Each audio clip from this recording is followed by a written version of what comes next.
Digital is penetrating India in a huge way.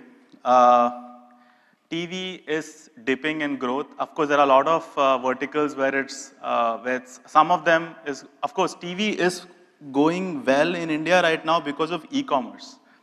The Flipkarts, the Amazons, the Snapdeals, etc., they're hogging the TV bandwidth. Radio has taken a little hit. Print is almost gone down. Many of your SMEs will know that print doesn't give them enough benefits. And OOH, which is all outdoor hoardings or any form of a banner that's being placed outside, they're expensive, doesn't provide you enough reach. Internet, on the other hand, is growing 44% year on year. Projection-wise, it will stay intact for 44 next year as well. And it is on a trend to grow, essentially. At the moment of truth, TV's reach is, of course, better, but more expensive. Radio's reach, limited again, also expensive. OOH has very limited reach. Only if it's placed in a certain location in Andheri, that's when you will see the ad. Otherwise, the reach is very limited in that one. Not many people even stop these days to look at that ad, let alone take the number from the ad and call that guy, etc. That's not going to happen. Internet, on the other hand, is a cheaper channel and has the highest reach, right? So how does all this thing really start, right? As a quick vote of hands or show of hands, how many of you think ads started because of Google? Google. Or search ads was first Google's? Okay, there are not many here, but as a matter of fact, advertising or search advertising started in 1998, I think, by a company called goto.com. So these guys were those who actually even programmed the search results to be paid search results. That company got bought by Overture and eventually, or rather renamed to Overture, and it got bought by Yahoo. Google started in 2000 with search ads. 1990 is when display, I think a decade before was display ads. Here where websites started showing a little, it was just like the way cable TV in the past used to be, a little banner used to be there all the time for displaying any advertising. Now the trend is native ads, right? That's the beauty. So your mobile phones have completely changed the way advertising is working now. In the past, desktop used to be huge. There was a lot of space to show ads. Now, the problem is there's not enough space left. Facebook is the first, I think, to pioneer in native ads, where the ad is weaved in within the content itself. So as you scroll, you will see ads. You probably may not notice that they are ads because they look as much as the post that's coming in. And this is being followed everywhere. Google has completely shut off their right-hand side ads on even their desktops as well. It's only on the top and the bottom. And even the ads will soon enough get weaved because that's how you make more money, essentially. And the fortunate part is, all these companies, the revenue model is ads, right? There's not any who has not shown enough growth without an advertising revenue. WhatsApp still says that they won't do ads, but they're bought by Facebook now, so we have no idea when they'll start, but it would start very soon. And that's the growth pattern in all these formats. The inventory that we have is only growing, right? So there is LinkedIn now, there's Instagram, has started ads, Twitter is starting ads, YouTube always had ads, Facebook, etc. So you don't have to worry about inventory that's being available. And I think that's where the opportunity lies. So now we have 51 million SMEs, it's only growing, by the way. We have 340 internet users, it's also growing, right?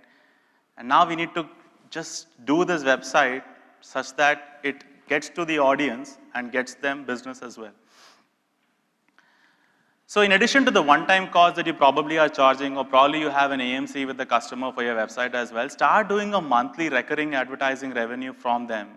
You can easily charge them 10,000 rupees per month. So if you take a look at it, if you add 10 users a month, and let's say 30%, your churn rates might be much better than this, in the sense that you may have a better stickiness. But let's assume 30% monthly churn, and you're charging them 10,000 rupees a month per SME. You're actually making 32 lakhs a year with roughly around 100 customers that you can have, essentially.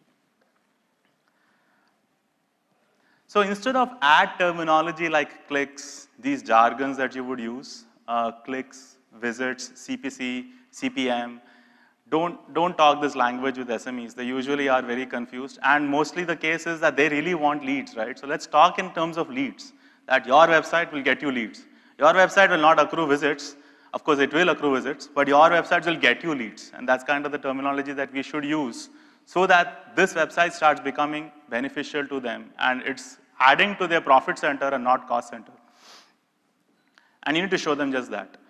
Right? Transform your website into a salesman. Now here is where it is, that make the website faster and mobile responsive. That's the first thing that we need to do. Unlike our roads, speed thrills in this case, and friction kills. So the slower your websites are, the more penalized they will be, essentially. Have explicit call to actions. I've seen websites where the call to actions or the contact information is deep embedded somewhere below the footer, above the page, inside like a fourth page that somebody has to go to, etc. Don't do that. Let the websites explicit, so the whole thing is just like this. So actually, Google is a primary example. So you search on Google, their biggest, what they measure is how soon does a person leave google.com, right? You go to Google, you search for something, and they measure their performance by how fast that person has left that website, because he's found what he's looking for. And that's exactly, you're building a website, you're talking about their business online, you're actually showing what the business is all about. That person, any consumer trying to come to the website of this SME would really want to contact that SME right then and there, right? And it shouldn't be deeply embedded. He will lose interest eventually. The consumer will look for other options in such cases. And websites should drive them leads, right?